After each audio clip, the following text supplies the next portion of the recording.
कहानी होची एक हरिणर।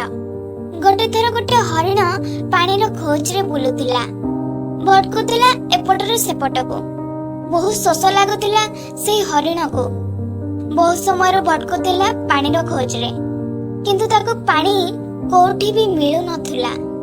किछि समय जंगल रे एपट सेपट आउ टिके भटकिवा परे से हरिणटी गोटे गछ तळे बसी पड़े, गोटे बुदा तळे जाई बसी पड़े। तो एतिकिरे ताको पानीर नदीर शब्द शुभा जाए। तो हरिणटी से बुदा तळु उठी करी तुरंत पानीर शब्द आड़क आगक बढ़े।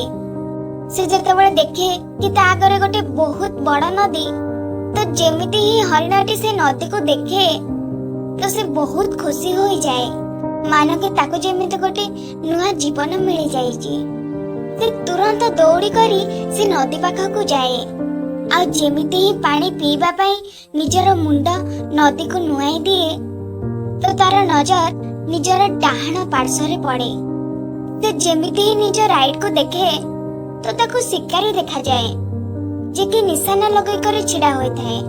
आ पुणी जेमिति ही तार नजर निजर लेफ्ट रे पड़े तो ताको गोटे सिंह नजर आसे बुदा पछरे।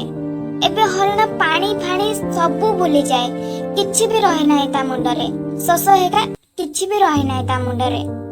पुणी से हरिण बुली करी पछको देखे तो ताको भयंकर निया लागिथिबार देखा जाए, जाहाकि धीरे धीरे ता आड़को बढ़ुतिला। एबे हरिण जीव भी तो कुआड़ी जीव। राइट को देखुतिला तो शिकारी नजर आसुतिला, जे कि निशाना लगे के छिड़ा होई थिला। आ निज लेफ्ट रे देखुतिला तो सिंह नजर आसुतिला। सामने रे तो गभीर लंबा चौड़ा नदी थिला, आ पछरे तो निया लागी रहितिला। चारिपट रास्ता बंद होई सारिथिला, चारिआडे विपद आसी सारिथिला। एबे हरिण चिंतारे पड़ी जाए। हरिण भावे कि चारि पाखरे विपद आसी सारिछि, तो मो निज काम करिकि कोन पाई मरिबिनी, आ मते एमिति ही तो मरिबार अछि, तो मो पानी पी करी काहेकि मरिबिनी। तो से हरिण निजर पानी पीबारे लागि जाए। किंतु किछि समय परे ही जेमिति ही से हरिणटी पानी पिउतिला, तो सेतिकी ही बेगरे आकाशरे कला बादल छाई जाए, आ से बादलरु वर्षा हेबा आरंभ हो जाए। तो जो निया थिला पछरे से पानी रे लिपि जाए, आ पानी जोगु शिकारीर निशाना खसी करी सिंह को लागि जाए। आ सिंहर नजर पड़े सीधा शिकारी उपरे, तो सिंहटी शिकारीर पछरे लागि जाए।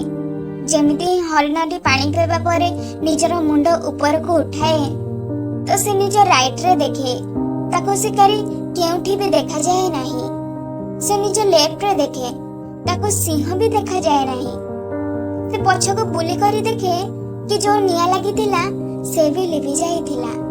संग माने ए कहानी रो हमको ए शिक्षा मिले कि मनुष्य जीवन रे भी प्रॉब्लम आसे, आ जेतबे आसे तो चारि पाखरु आसे, जेम कारण प्रत्येक मनुष्य डरी जाए, घाबरेई जाए निजर एही प्रॉब्लम जोगो। तो आपण को कोन करिवार अछि एही सिचुएशन रे? आपण को नाही डरिबार अछि आ नाही घाबरेबार अछि, बस शांति रे 2 मिनिट भाबिबार अछि। हरिण पाखरे भी बहुत सारा ऑप्शन थिला। हरिण भी एई सब सिचुएशन देखिबा परे होय तो से पानी को डेई पारि थांता, नहले भी एपट सेपट दौड़ी पारि थांता, किंतु से शांतिर सह भाबिला आ से निज काम उपरे लागि रहिला। से पानी पी आसीतिला आ से पानी पीवा को लागिला।